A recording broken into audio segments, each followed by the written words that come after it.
Okay, so we're going to install Cali Linux and check your ISO folder and see if you have Cali in the Windows 10 that is located in week 1. I think we may have downloaded these earlier this week where we had the Cali 2021. Make sure it's not the 2020 installer, but the 2021 installer. And also check out the Windows 10, the 1607 version of Windows 10, not the latest version of Windows 10. You'll probably have multiple ISO images in your downloads folder. Also, if you have an EFI or a boot folder inside of there, let me know. I've had a few students that would open and extract Windows installers directly into the ISO folder instead of putting the ISO in there. That doesn't work. So. Why is my ISO folder slowly getting more and more? I'm gonna take this phone call. Hold on.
All righty, I am back. Did everybody get those downloaded? If you didn't have them, you must have probably had them. Okay, so I am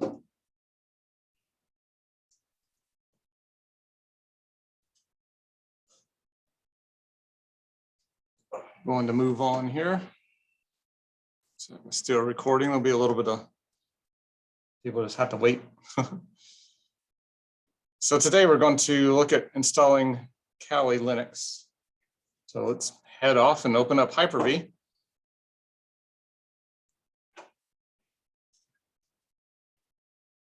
Create a new virtual machine.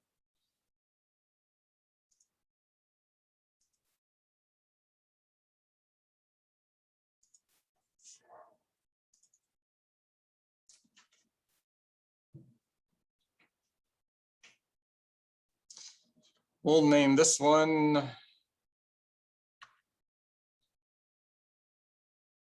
You want it to be ZZ or XX? What y'all's vote? No. Okay, we voted ZZ. No, I only said XX or ZZ. Didn't give you, but I didn't say this isn't the presidential election where you can write in your own name.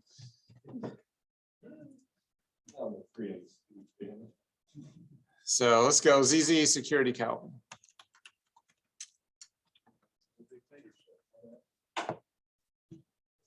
Oh, that's education. You go through K through 12. Don't think outside the box. Okay, ZZ Security Cali. It's going to be a generation 2.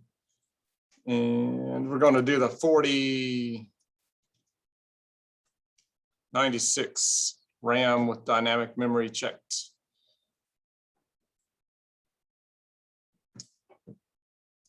However, this time we're going to pick bridged adapter. We want to attack the world. Ethically, of course. First or second generation. Second gen. And 468 megabytes. 4096.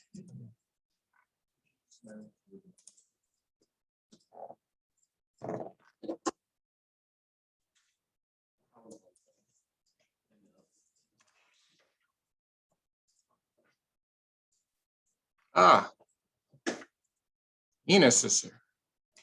And Dustin.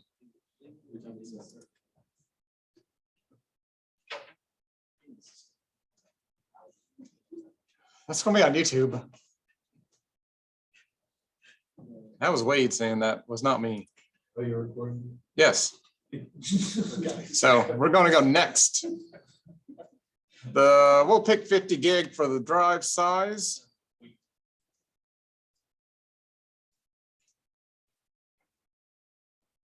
So that was bridge networking, 50 gigabytes for the drive size. And installation media, of course, is going to be that Cali Linux ISO, that 2021 Cali Linux ISO in your ISO folder.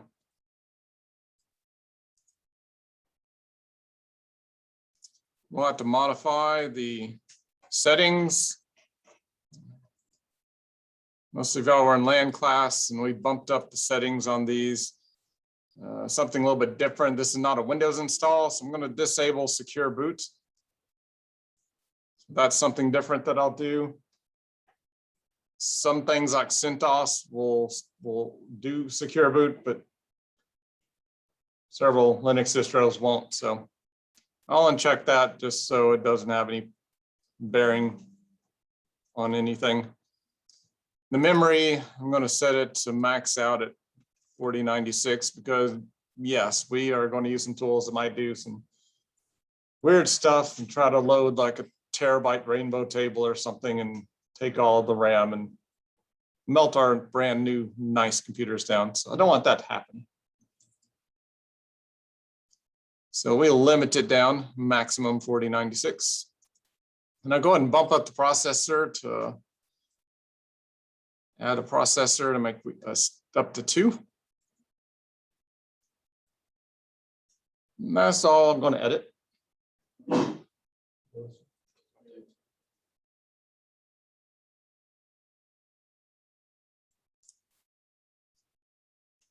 Should be able to start it.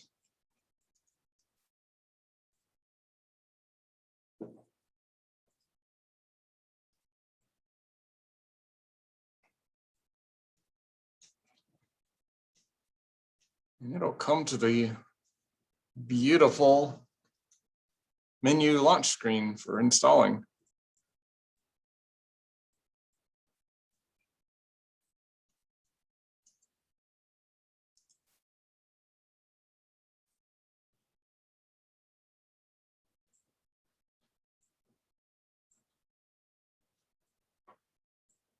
Ines, what are you doing? Why are you trying to make a hard disk? Why are you trying to make a hard disk?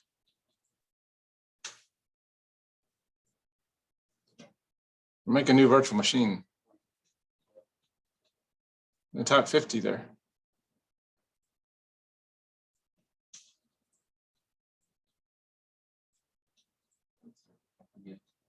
Dustin.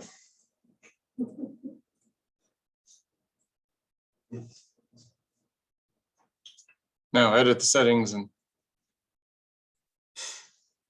take the secure boot off and RAM maximum. And one more CPU.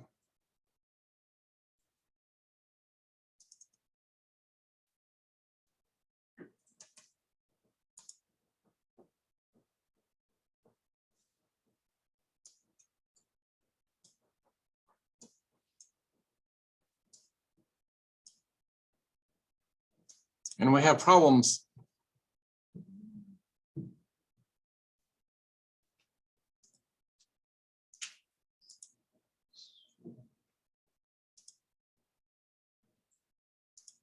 You didn't uncheck secure boot.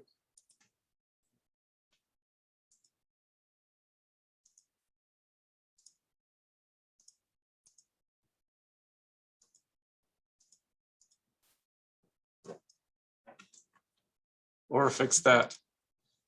Or fix that. There you go. Okay, so yes, that verified secure boot had to be off. He was just verifying it for us. Okay, we'll go and install Cali Linux. Oh no, we can't find anything. Failure. You failed, but it's okay. Yep. It's okay that you're a failure. You still get up the next day and look nice, bright blue colors. Okay, I'm going to pick English because I don't know any other language. In the United States, so yep, going to pick that. And I have an English keyboard. I definitely have to pick an English keyboard, even if I picked another language before. And we're going to detect.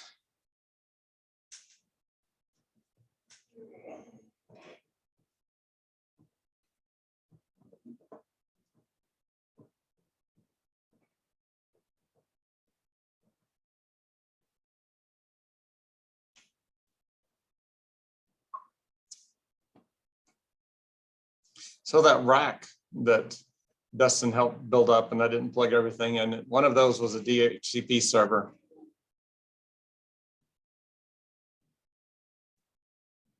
So it's going to complain, there's no DHCP server. We'll have to type in an address manually.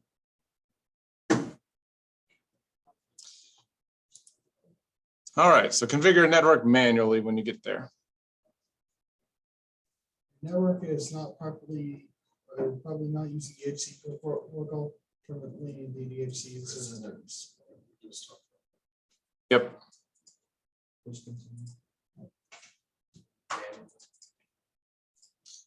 So configure network manual, when you go continue, it'll ask for an IP address. And notice we can also use CIDR notation to specify the subnet mask. Hopefully y'all remember CIDR notation. What's 255.255.0.0/16, yep. So we got to make up an address. We'll go ahead and do 10.10.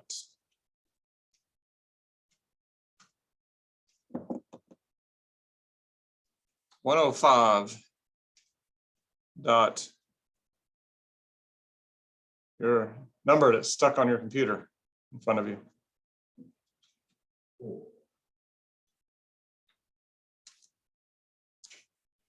I want you to record your computer number down, then you can put a /16 up there. CIDR notation, prefix, or they call it a bunch of different stuff. I think Cisco stopped calling it CIDR and started calling it like a prefix or something.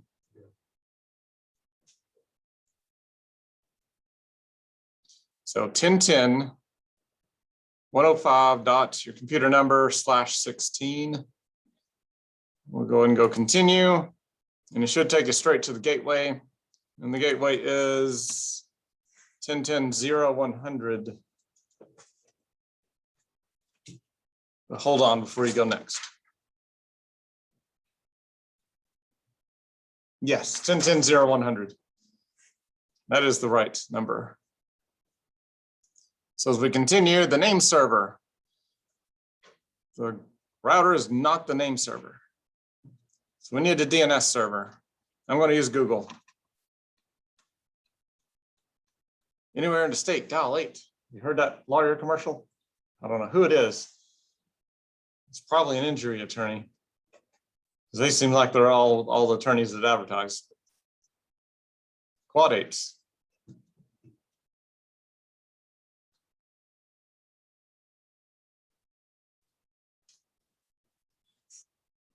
We trust Google. Okay, shouldn't trust anybody, but we'll use them for our DNS server for class. As we continue, it's going to ask us for a host name. So we're going to put Cali and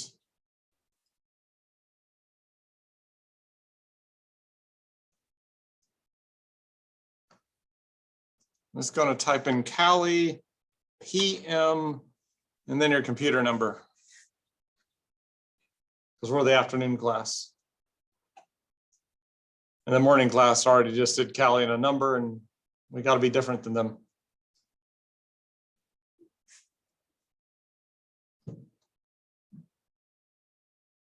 So added a PM for the afternoon and added my computer number.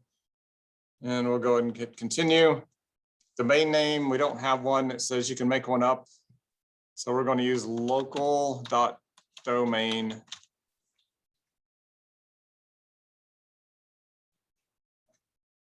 Really creative. That's the preferred domain if you're just at a home network and don't know what to do. I guess we could have put contoso.com up there, but we'll lose local.domain. Continuing on, full name for the user, we'll just type ASUB student. And for the user account name, will just simply be student. And that'll be on the next screen. User account name, I'll just replace that. Type student. Go ahead and continue. What password do you want to use? I would suggest pass 1, 2, 3, 4. In a learning environment, it'll be best because Monday you'll forgot what type of hard password you might attempt to throw up there today.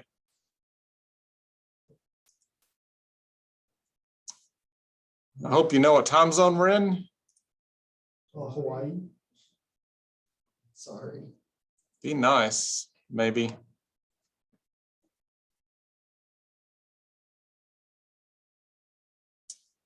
So go ahead and use guided to set up the entire disk when you get to that point. And pretty much take all of the defaults except the yes, no question at the very end. You'll have to tell it, yes, go ahead and do it. Otherwise, it'll exit out. So I didn't make any changes except for the yes, no question at the very end.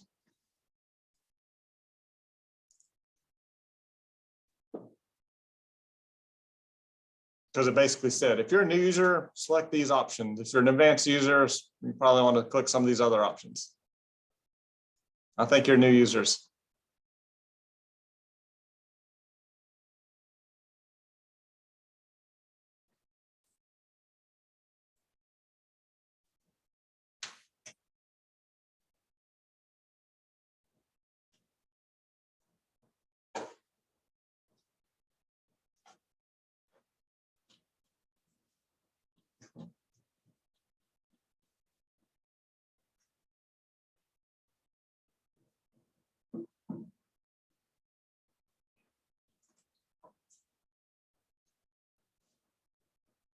When the partitioning and scanning is all done, you get to the software selection phase and check the large default selection at the bottom. I don't want to have to search for tools and install tools later on. Just get everything. and then go ahead and install. I'm not going to put GNOME or KDE on there. It says they developed this for the XFSE desktop environment, so I'm going to say they probably have that tweaked out to be as functional as possible. So I'll avoid the others. We just got known. No. We left it behind. So while this is installing, it's going to retrieve stuff and go ahead and install. Your morning coffee and lunch break, being in IT, should probably be bleeping computer. I think I've showed classes this before. If you've not ever went to bleepingcomputer.com, it's a better way of cursing out your computer. You bleep out some curse words. And this here is a great site. One of a few that's good to look at. And every day, every hour, if there's any new exploits that are being put out or being actively found in the wild, they normally have it posted. Cisco, we ain't going to fix it. Your stuff is too old, buy it new. What they said. Now, one of the routers that the routers are not going to fix was last sold in like December 2nd of 2019. I said, yeah, it's too old, not fixing it, buy new ones. Signs, obsolescence, or something like that. Sort of.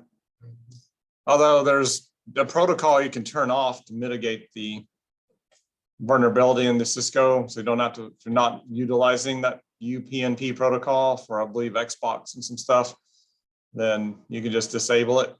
I don't think it's on by default, so it's not a major, but these are articles that you can read if you've seen this, like, oh, I've got a Cisco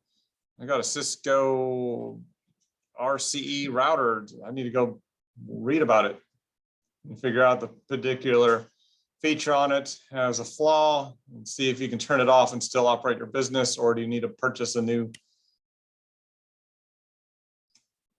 router?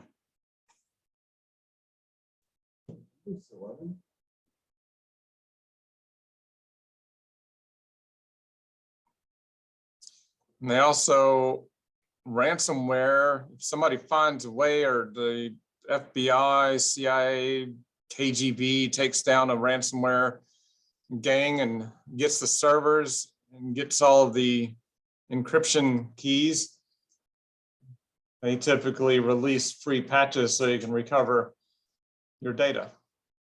And they list tools and stuff like that if you've been ransomware attacked. So if you have been ransomware attacked, you can't just take your hard drive out and set it somewhere, get a new one, start over from scratch if you didn't have it backed up to the cloud or something, and wait for maybe a few years, and maybe they'll have a tool to recover. Or you could attempt to pay them and may or may not get your data back. Although if you pay them and you don't get your data back, news spreads pretty rapidly, and then companies like, why should I pay? The other company didn't get their data back. These people want money, so they have to be follow through.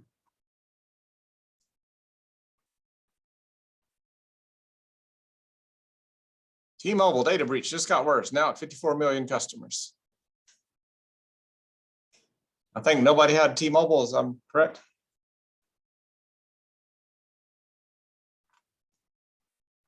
So this is a great site. Every few hours. Like I said, this one was 2 p.m. Eastern time, so less than about 30 minutes ago, that one was posted.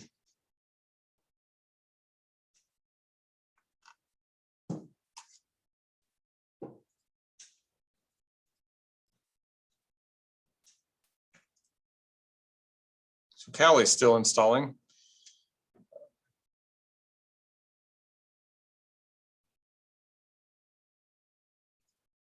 when we get Cali up and going, what's one of the first things you do when you install a new operating system? Check for updates. System hardening. One of the system hardening techniques is patch the thing. And also check BIOS updates and stuff too. Of course, this is a virtual machine, so there's not a BIOS update for it.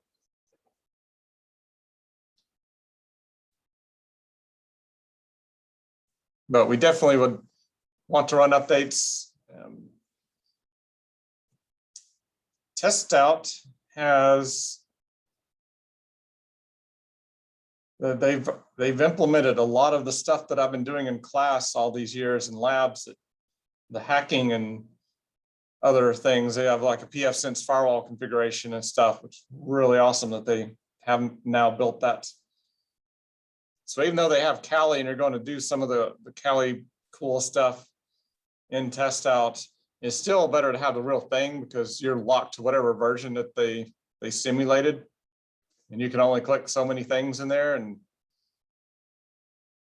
and Test Out created this back last November, so they don't have the print spooler exploits and stuff in it that this one might have that happened over the summer. There's been now 2 exploits come out for Microsoft print spooling service. I'm wanting to look around to see if there's some tools we can script kiddie and break into Windows 10 using the print spooler. Sounds entertaining to me. The word print spooler does back then could be interesting. Anything to break stuff. So what we're going to do after this is installed and we get logged in, we are going to run the update, and then we're going to look at a tool. We'll also look at the start menu, what you would call, I guess, a start menu in Linux anyway, the launcher, application launcher tool, and kind of describe an attacker, Black Hat. He's going to do information gathering first, vulnerability analysis, and then he'll move on to trying to break into a system using exploits, password cracking tools. If he does get broken into, move on down to persistence, meaning they'll try to install a backdoor into the system or that they don't have to try to redo an exploit. There'll be a backdoor. So if the system is patched, the backdoor hopefully will stay there and still connect back to the attacker. And if all else fails, there's also social engineering software in Kali Linux to do your own spam emails and stuff.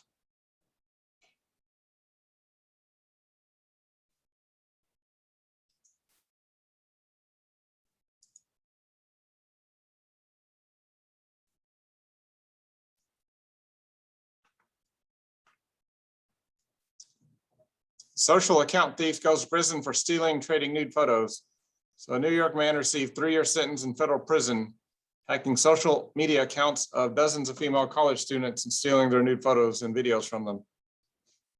I assume this was OnlyFans, was the social media site that he hacked.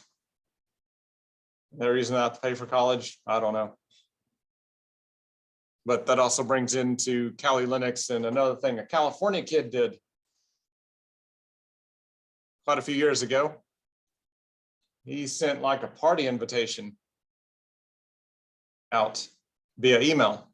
And he was running some tools in Kali Linux and had it up on his computer. And as people clicked, I think he mostly invited just the cheerleaders, but that's the ones that he focused on. He was able to take control of their machines and their webcams, and then tried to blackmail them after he had webcam videos of their bedroom. Apparently their dads taught him really well. It's like, you're not going to get in trouble if somebody does something, tries to blackmail you on photos. So they reported him and he went to jail.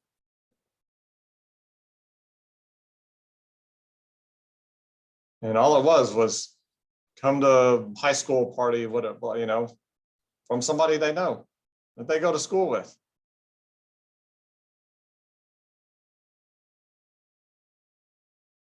So do you really feel safe about that person sending you this link to click this for your birthday card on your birthday?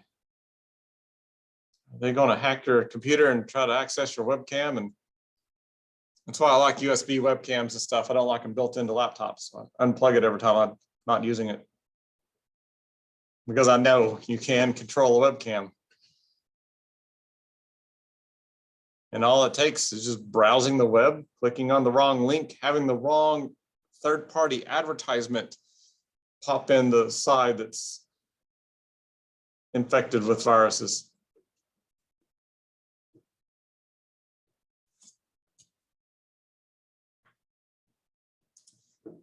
Nasty stuff. Okay, what are we doing? Got to reboot. Cali takes an extremely long time to boot up on these i10, i7, 10th gen. Okay, it doesn't take very long. I can't even try to make an excuse.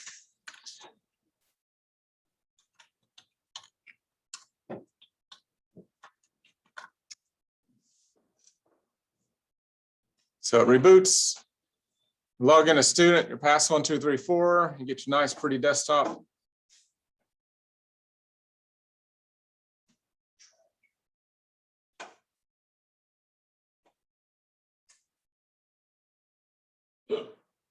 You should get a nice, pretty desktop.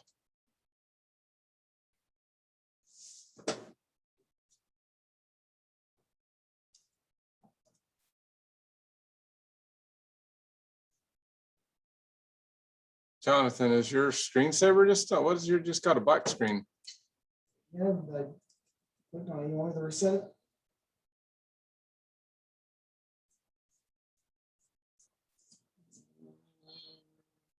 Click the action and control alt delete. Yeah, see what the, sure, click reset.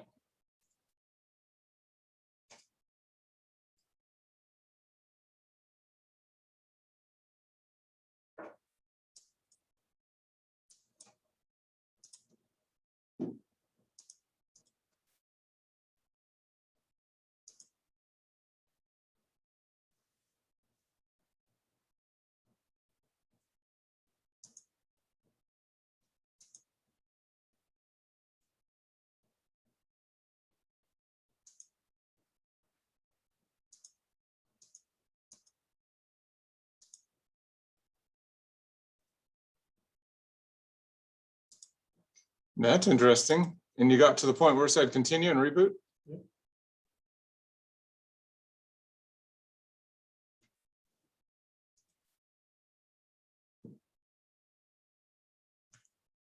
That's definitely interesting.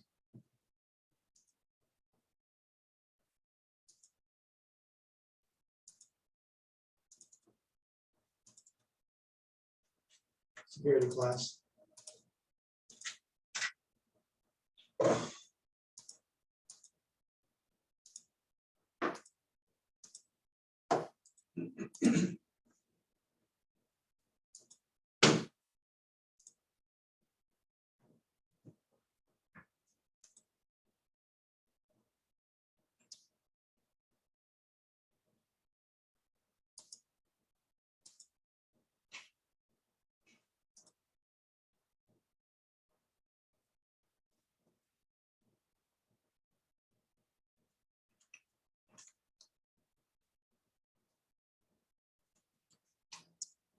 I wonder if a power cycle, let me change this thing back around.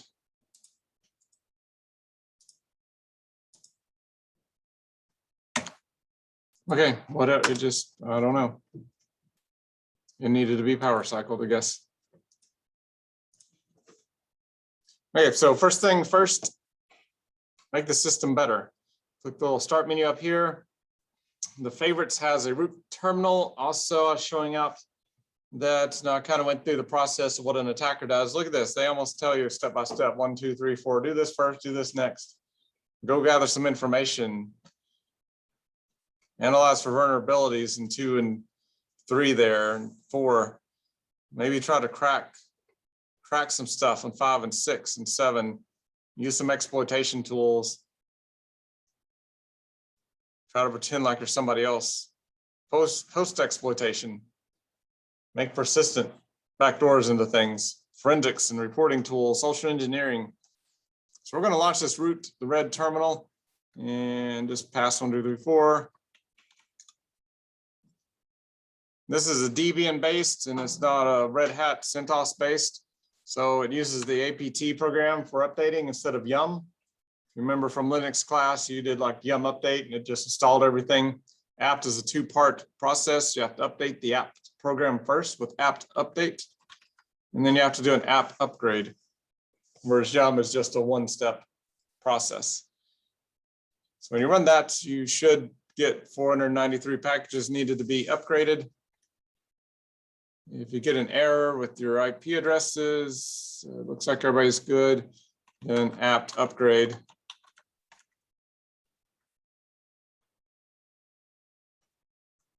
And yes to all of that.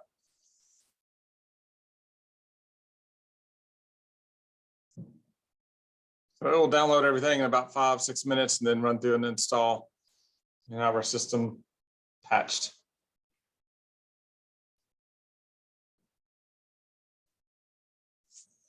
And to be faster than the last class,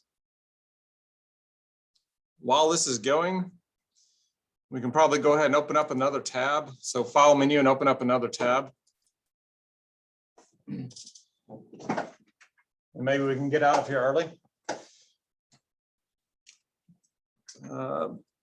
Certified ethical hacking really wants you to know about a tool called nmap. It's a network mapping tool. It's been out there for a long time. It's great for security professionals to scan their network for vulnerabilities or just scan and troubleshoot with. It's also great for the bad guys to use too. Anything the good guys have a hold of, the bad guys also use it in reverse. So this is either a good tool or a bad tool. Everybody runs it. We can Google like an nmap cheat sheet and look at the web page on an nmap cheat sheet site. And when you get to a no command line tool that you've not used before, sometimes it's cool to just open up a notepad window and start building out. What would I type? Well, nmap, I would have to type it. It looks like followed by an IP address or domain name. So you can scan a single IP, ranges of IPs, domain names, CIDR notation, a whole subnet. You can pull it from a list, from a file. You can just have it randomly pick 100 hosts out of the blue and scan, things like that. But we're going to pick on a particular system. We're going to pick on our gateway. 10.10.0.100 is the one we're going to pick on. So let's scroll through. There's some scanning techniques here. It says SS is the default. Nazis. If you're not root, ST is the default, but we're going to play this inside that root terminal. So we don't have to put SS. It says it's the default, so I'm just going to ignore that. It's a sync scan. While we're right here, do you remember studying the 3-way handshake in Cisco?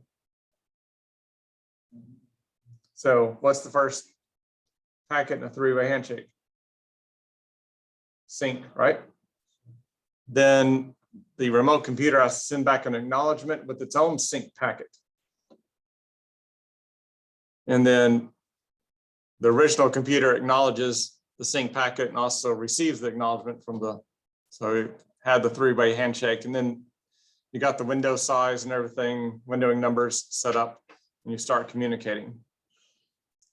So that's important with security. Maybe not so much anymore, but back in the 90s, we had packet filtering firewalls and port filtering, and they only looked at the sync packet to determine if it should be allowed or not. The sync packet would show the port and the computer is trying to communicate with. That's the only packet the firewall would read. It ignored all other packets. Well, guess what hackers figure out they could do? They could connect. Look down here. There's an ACK scan. So if you send an acknowledgement packet without first trying to send a sync packet, and the firewall is only looking for sync packets to block, guess what happens with an acknowledgement packet? It goes straight through the firewall and hits that computer.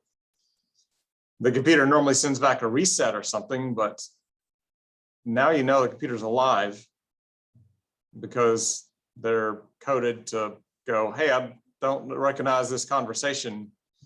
Why don't you come up and put in, this is just between A and B. See your way out. So, Rick's like, what? No, I've heard it many times. This is why I'm a professional. I use these cool terms here to explain things. But everything's now a stateful packet firewall scanning, and they keep track of they keep track of the conversations that start up and don't start. So if you send an ACK, the stateful firewall will go, hey, there's no conversation's not been opened, the firewall will drop it. And as people are communicating, it watches the stream and watches all of the acknowledgement numbers and counts and makes sure that they're in sequence and somebody's not trying to throw a data packet with a sequence number that's not supposed to be going across. So yeah, firewalls are now looking at everything. But you do have switches to do different stuff, different type of scans. Maybe somebody's still using really old stuff. Who knows? Host discovery. Learn about, there's a lot of nice help stuff through here. So ports, specify what ports to scan. If you want to scan a specific port number or a range of ports. Now we get into some interesting service inversion detection. This would be cool information that you would need if you want to do vulnerability assessment. You got to investigate first, and then the vulnerability assessment is basically, do I know what is running on that computer? And a bunch of different switches. The one I like down there is A. It enables OS detection, version detection, script scanning, and trace route. So it does everything, pretty much all of these combined up above. So dash, and it's uppercase A. Everything in Linux is case sensitive, so that looks pretty cool. And you can continue, if you just want to do an OS fingerprint, you could also do a capital O, but the dash A up above says it does operating system detection. And it also, right here at the bottom, enable OS detection. So it looks like this dash A is probably the cool thing. We could change our timing. We could be paranoid or we could be insane. Are you insane or are you paranoid? Is there a difference? Insane means to execute the scan and send packets as fast as the network and hardware will allow. Paranoid, maybe sending a scan packet every 24 to 36 hours or something. You'd have to look up and see what that time was. Then you have the default, which runs at a normal, second scan of what most things operate on. So as not to do a DOS attack just by scanning your whole network. 5 could possibly slow some stuff down if you scan at that rate. So paranoid, why would you want to scan really slow over days or months? So it doesn't seem like you're as intrusive as you actually are. So intrusion detection systems might forget that you're scanning. So some of them can keep track, maybe they'll look at stuff 5-10 minutes. Some of them will look stuff out to 24 hours. And they got some now that keep maybe even up to a month or so, and they'll have to analyze. That's a lot of work to continue to analyze, but if you see a packet coming through and it's walking a port every other day, You're like, there's a slow scan happening. Somebody's really wanting to hide their tracks. They're not trying to scan in. But that's what those speeds are. You can slow down to stop a heuristic engines where that they look for anomalies. They see a whole bunch of scan and a port scannings 0, 1, or 1, 2, 3, 4, 5, 6, 7, 8. They're like, hey, something's going on right here. But if you scan slow, like, everything's fine. I don't see the house is on fire. It's just smoldering, slowly burning away.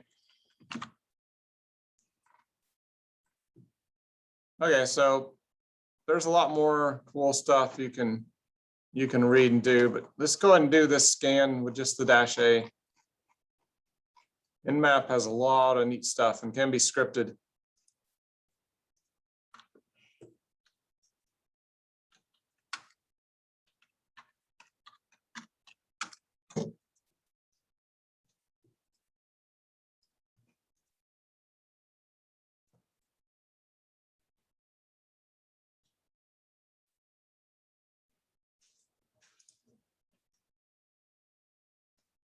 I checked on my other tab, it's finished. Sweet.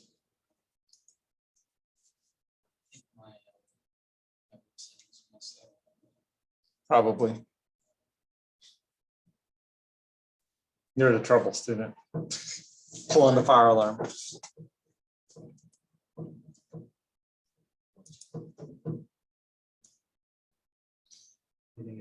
Ten 105.1 looks good. The net mask is wrong, I think. Is that just 25? That's not a net mask.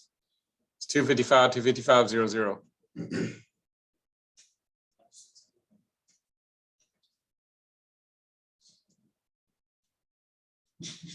Now you got it. Now hit OK. And then go and hit OK. You should close that. Or hit OK. Now at the top of the screen, by your little by your clock, there's Ethernet port. Click on it. Click disconnect, and then click on it again. And wired connection 1. Now it should work.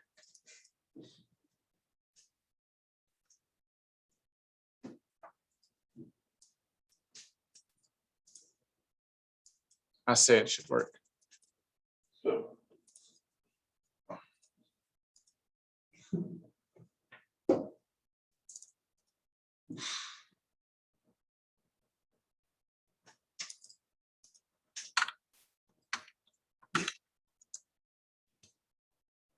105.1/16.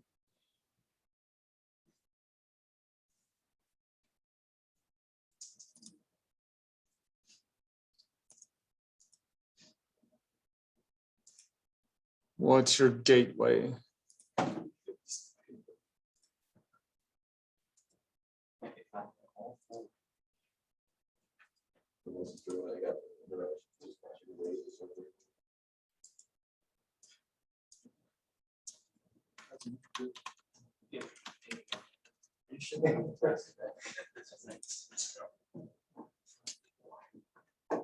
Your gateway was set to Google's DNS.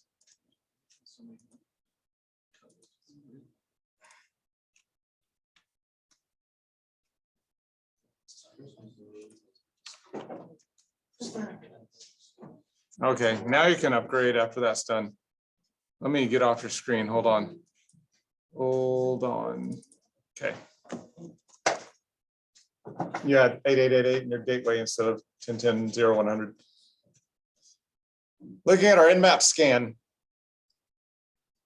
Most of you probably have accomplished your nmap scan. Is there any information we can gather from this?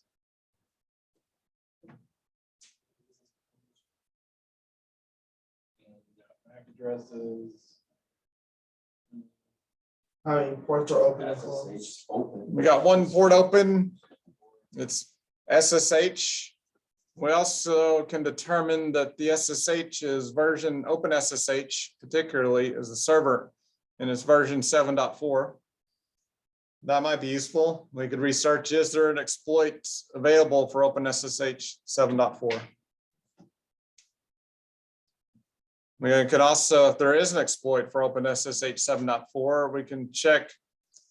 It looks like it's using 3 different types of keys, asymmetric keys for cryptography. It's using RSA, and it's using elliptic curve cryptography. That's the E's down there. Elliptic curve cryptography has been theorized and worked on for quite some time. And it was designed to try to be quantum computing resistant. Although after doing much reading, I'm not sure that it's much better than RSA now. So RSA, with the rate of quantum computing development going on, RSA will become non-securable or dangerous after 2029. So in 8 years, they're afraid the RSA keys could be cracked by nation states and stuff. So would you want Iran to be able to decrypt your bank code and watch your transaction back and forth, get your bank account info and crack into stuff? So they think RSA will be obsolete after 2029. And they're recommending to move over to elliptic curve, but some of the readings I'm looking at, it looks like elliptic curve can, the really smart mathematicians building these quantum computers they're thinking they might be able to break theoretically elliptic curve too. These are people that have math brains that are beyond my level of math. So I read the words like, cool, it's going to be dangerous in the next decade. So that's what I'm reading.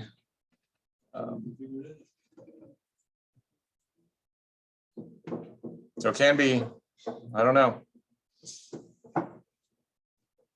Our university here, we talked about cyber terrorists and cyber criminals and stuff, and people wanting to get money and data. You think ASU BB's targeted by anybody? Probably. Who do you think would target ASU BB? China. That's what the first class said. Disgruntled children. Iran. Iran is a major issue with universities because Iran is, when you have a government funding the hackers, it's pretty rough trying to keep them at bay. Iran tries to hack all the universities in the United States and steal intellect. Because they're stupid. I guess they want to build nukes and stuff, so or just they want to take all of our intellectual studies and stuff. So yes, we have Iranian hackers trying to hack randomly. So just because you go into some field like, oh, it's education, nobody's going to try to hack BB or school. I mean, yeah, you have an entire country that's paying, or we're telling the person, if you don't break in, you're going to die next week from stoning. You know, that's some pretty stiff incentives there for them to break in. And you've got to figure out how to stop stuff like that. So. But if you stop him, he's gonna die, so should we just let him in, or? No. Yeah, I mean, he's already made poor life choices. Literally welcome to the platform. One thing we can't figure out, well, we know probably this is a Linux machine, but we don't really know. It gave us, it's a Linux kernel 3 or 4 or 5. So it could be any Linux in the last 15 years, 20 years released. But we think it's Linux. Either 3.10 to 4.11 or a 3.2 to 4.9, or maybe it's a Linux 5.1. I don't know, something. One of those. It couldn't find a closed port. It only had one open port, and it says there wasn't a closed port, so the detection's not very good. Let's go check something maybe a little more entertaining. But let's check something else. Let's do uname minus A. So I've got my kernel was compiled April 12th of this year. It's a 5/10/28. I was just kind of glancing at that because we did an update. Kernels only load at boot time. So I'm going to go back over to my other tab and see that my updates are finished. You don't want to reboot unless this is done. So that's why I'm on this tab and I've seen these are finished. So I'm going to reboot the system. And I'm going to check out if that April, what was the April 12th? April 12th. We'll see if our kernel has been updated to a later.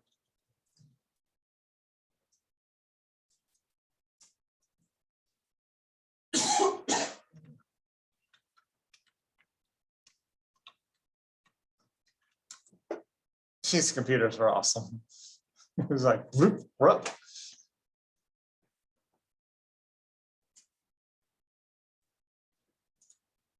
Again, you shouldn't do things as root all the time, but this is lab, so do bad stuff. I'm going to launch the terminal root emulator again. I'm going to recheck my kernel via uname-a and tell me what you get. Is it later than April 12th? August 9th. August 9th.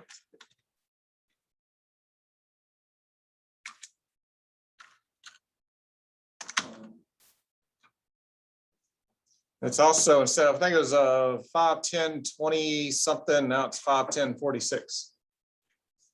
Right out there with the kernel version. And August 9th, so that wasn't very long ago. We got the latest and greatest stuff going on. This part of security, keeping your system hardened. I forgot to patch the Linux ISP one time and it got hacked, so. That was in like 90, I said 98, 99. I think I told you all about that, maybe. I've been at this for a little bit.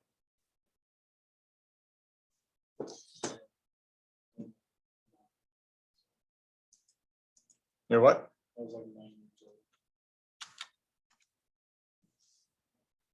Well, I was already a network admin. I was older than 9 though, so yeah.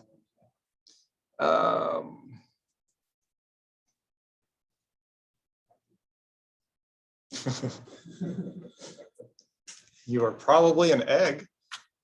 At least the sperm's up. No, probably not an egg for sure, but maybe not just. Because those are formed at birth, I think, the female. So if your mom was born at that time, then you're at least an egg.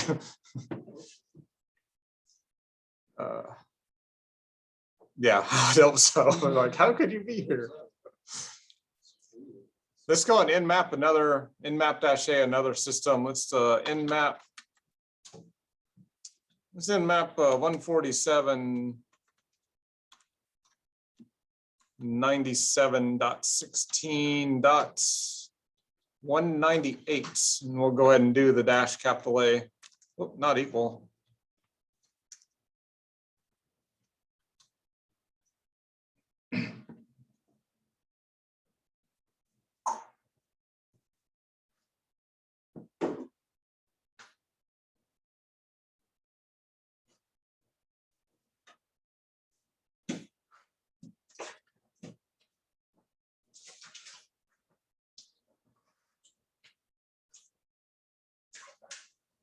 So this nmap got some more info.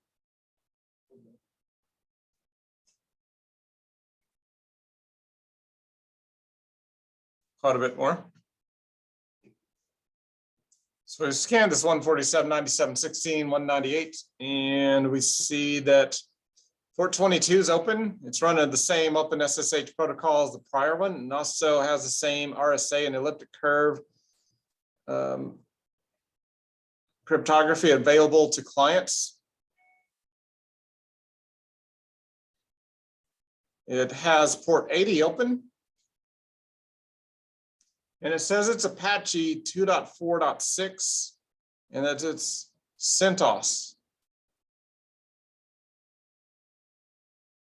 As I scan the rest of this and look down further at the bottom, it's still saying, I don't really know. It's a Linux machine, I think, 3, 4, or 5. There wasn't a closed port for me to really make a good determination. That's basically what it's saying down here. I put it in my own words, but that's what that says. However, right up here, what could a hacker do with that? That gives you the OS. You look up that specific OS to see if there's any, So was Apache 2.4. Or was 2.6? 2.4.6 and CentOS. I know that's a Linux distribution. So if I Google that, it shows me right here. That version of Apache comes with CentOS 7. So now I know it's a CentOS 7 machine.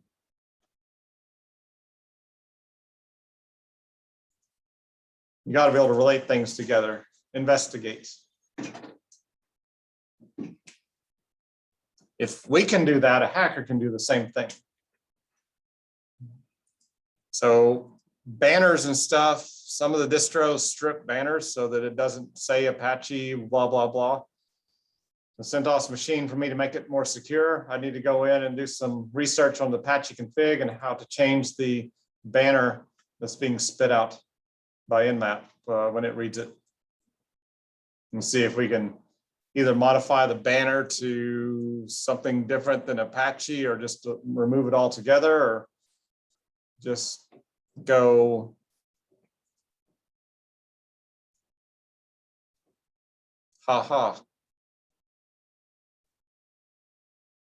not going to give you my version. That's the banner. That would probably be bad because then that would really make the person looking at that. I was like, oh, really? I am going to dedicate my life to cracking this machine. We also see that port 443 is open, running Apache. So what's port 80 and 443? What services run on those?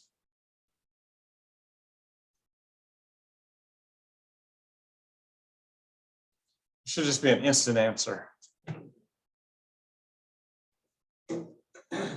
Web traffic. I also noticed that the 443 grabbed the certificate that is used for it, and it tells me the website, csntweb.asub.edu. Huh. Interesting. Let's go to that website then. So if you go to the website, oh, it has MW Goodman on their CSNT page. Interesting. It is secure. It's encrypted. Hackers can't see me viewing this page. That's nice.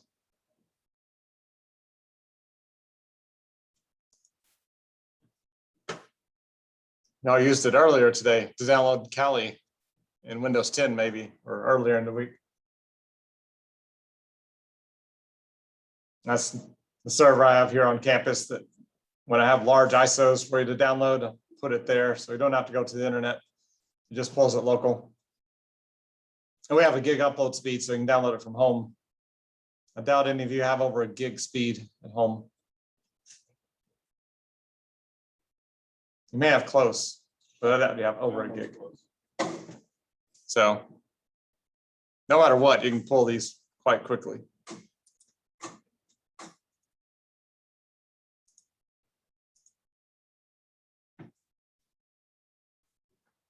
What do you think?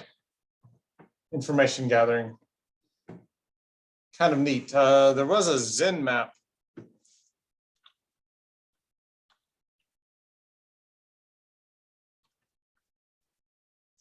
And they don't include it with Cali anymore because the developers stopped developing it.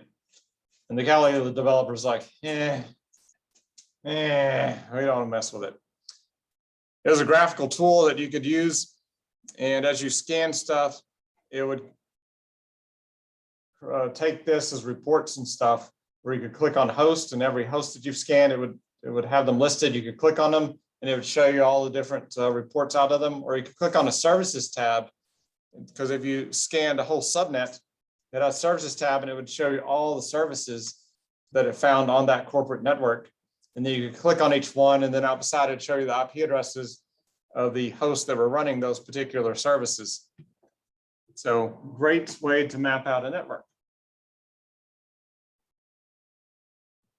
A good way to benchmark stuff and test things out. Great way for the bad guy to get everything about your network and then make a plan of action how to attack you.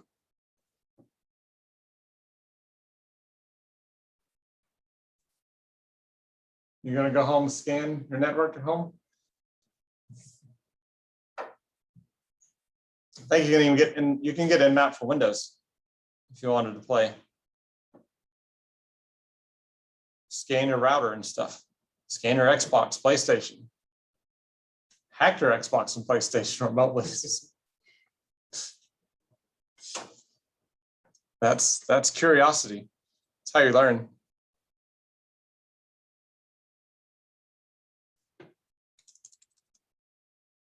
I think I like this terminal. It's got a skull in it. This could. It's like, you're definitely hacking now.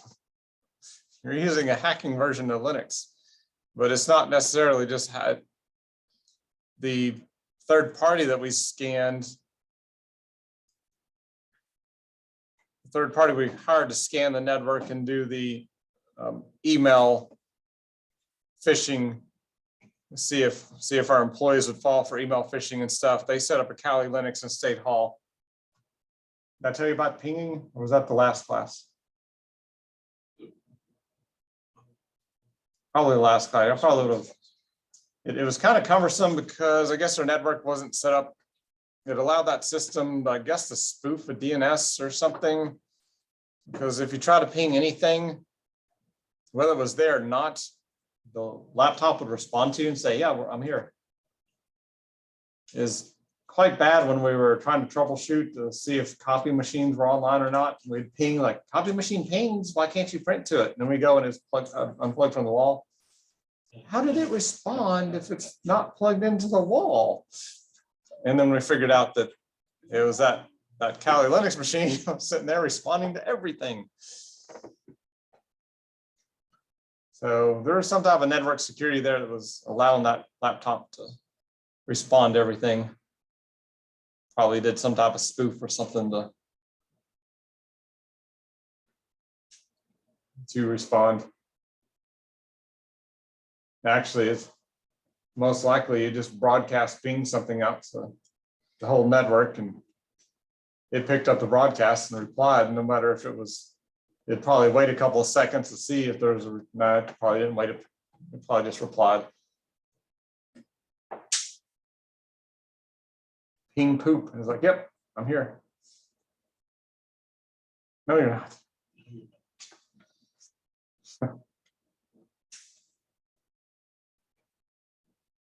So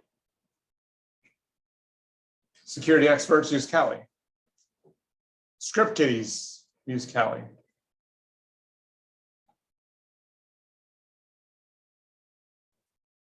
Iran probably uses Cali. Iran probably uses Cali. What's the other Linux distro out there? Is it Parrot Linux? I think there's another one that's kind of similar. There's more than one distro. One of the really big scanning companies, Rapid7, we actually got a license for them to help scan our network and stuff. Makes Metasploit, which is a tool that's in Kali Linux, which is what the kid in California used to send out the party invites to take over the webcams of the cheerleaders. So commercial tools, good tools and stuff can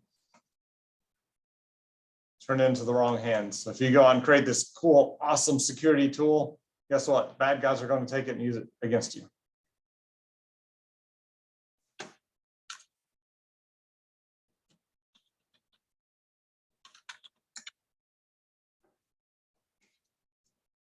I want to exit. We worked through break. We worked through the install and didn't wait on it like we did in the first class. So we've covered everything we did in the first class. I think I've told all the corny stories. So I think issuing a power down statement. I have to do that in the red console.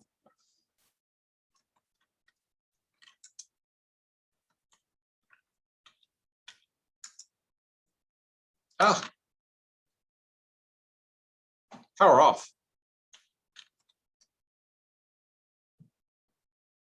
Maybe it would have worked in blue. I don't know. Power off. Probably not. Probably needs to be a root command.